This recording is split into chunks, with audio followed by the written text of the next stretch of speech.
Good evening, you guys. So, I'm in bed. I ended up in the hospital last night, and this is where I'm semi-comfortable. I went out, a lot of fur on my camera string. Anyway, I went out today because I needed to drop off my prescription and then go get my prescription. And, wasn't too bad. I definitely don't feel much like driving. And I won't once I take my pain pill. But, so, the other day I twisted wrong. In the spirit of being transparent, I turned wrong trying to get off the toilet. And it was enough to pop something or whatever in my back. And so my spinal column is already narrowed as it is, and so the nerves that go down your spinal column started to swell, and well, where I've got nerves, things were swelling out of place. So then I was okay because I have a lot of back pain, but usually take a hot bath, go to bed, wake up great the next day. Well, as great as I can be. Great for me. And so, I woke up the next day and barely could get out of bed. The entire night, every time I moved, I winced, would wake up dead out of sleep. I still made dinner the night before, and I'm making dinner last night. I kind of cheated because on that day, it was pot roast. So I make that in the crock pot. Didn't quite come out right. I had every intention of making bread. I did make bread. Connor helped me quite a bit. Thank goodness for that kid. And I love that he's starting to get into wanting to cook. That, and I love him. He's a mama's boy. So is Xander, though. They both like helping. And so he helped me get the dough rolled out. I cheated this time and used my KitchenAid to do a lot of the kneading. I did not think I could stand there for that long to knead the dough.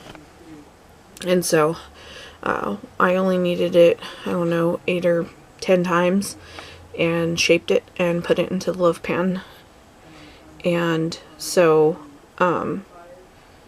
I barely made it through that. I didn't even want to eat. I just, where you get into the pain where it's just too much and you're going to eat, but you just want to upchuck.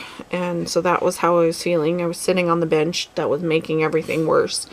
And so it's weird to say this, but I could feel the pain going through my sciatic nerve. And that's the one that's almost completely in the middle of your butt cheeks. You got one down each side.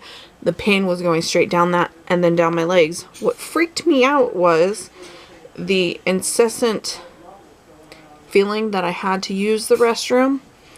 And I know there was no way. The pain got heavier on me. I really felt like I had to go to the bathroom.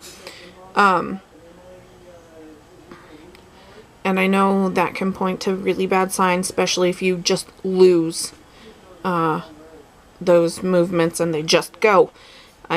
Wasn't to that point, but like my legs were going like instantly numb. And my foot, how you pick up your foot to walk. Mine did one of these. Like it was just like kind of dead. And so I went to go up.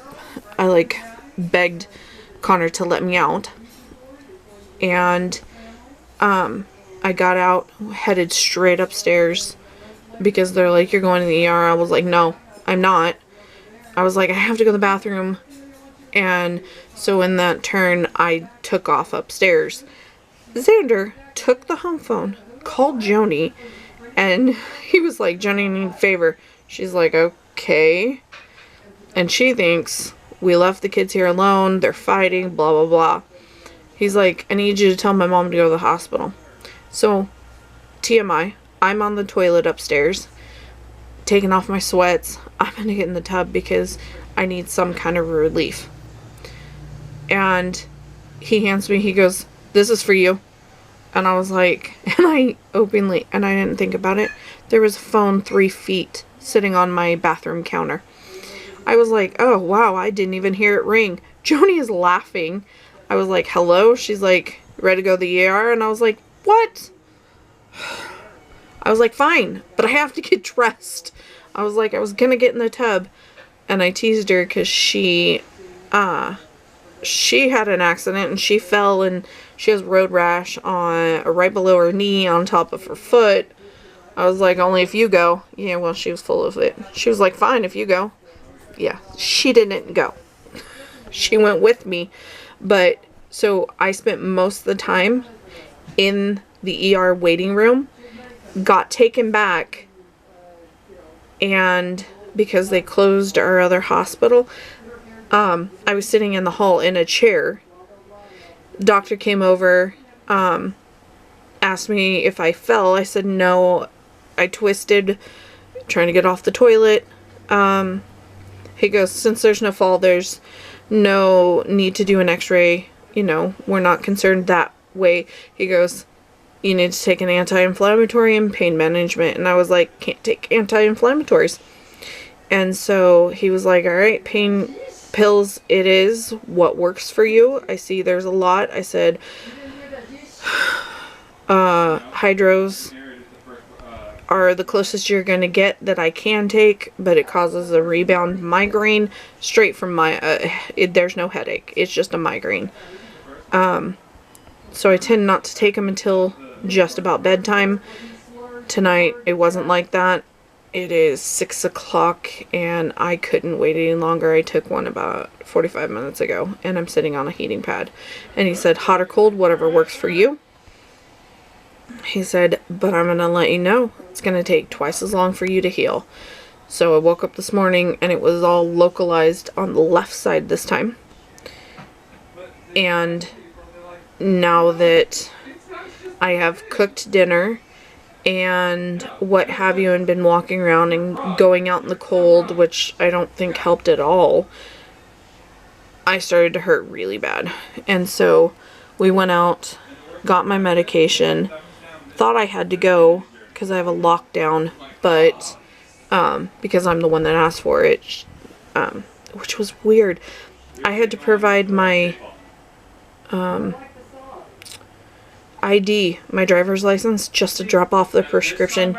I'm used to, you know, if it picks it up. One time years ago, I had a prescription stolen, so I have mine locked down. Like, they have to show ID.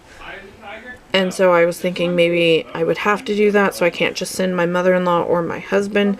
And I was like, I'll do it. So I finished up what I was doing for dinner, and Anthony and I headed out. I got some soda, which I wasn't thinking. Like, the pills take a long time to get out of my system. And so, I took one last night at 9 o'clock. And so I'm still kind of like, ugh, today. And so I literally told him, let's see if we can counteract the headache by getting caffeine. I'll just get, like, it was Doc 360. And, we'll see if the caffeine will help, because most of the time, caffeine will help. And they've said before, because of the myelogram that caused the cervical leak. No, not cervical. It's the wrong one. Spinal column leak, that a high caffeine is great. And so, I use it to kind of sometimes counteract some of the headaches so they don't go to migraines. And so I was like, well, the other day they were out of Doc 360. I guess I could just do 7-Up. And I just like chuckled and I was like, I said caffeine. Caffeine's the only one that helps. Guess what? 7-Up doesn't have caffeine. So I ended up getting one. I've been kind of nursing it. I've had it for hours now. And I'm just kind of like sipping on it because it's not really what I want. I just want water and I just want to take a bath and go to bed. But dinner's done. I'm in bed. I got the heating pad on.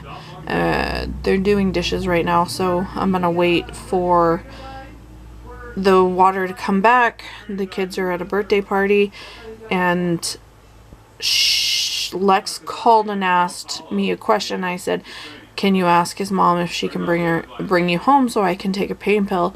And thank God for her. She's gonna bring him home when they're ready. And so I'm gonna relax. I'm gonna watch some TV. I'm gonna edit videos. I tried the other day. I was in so much pain. I wanted to check my brand new computer. Okay, brand new to me. I've had it for a couple of months. But I didn't want to do it. I was just so miserable. I'm at least can get semi-comfortable, but the pain that just shoots down my leg is something else. So, I love you guys. Thank you for listening to me ramble, and I'll see you guys tomorrow. Bye.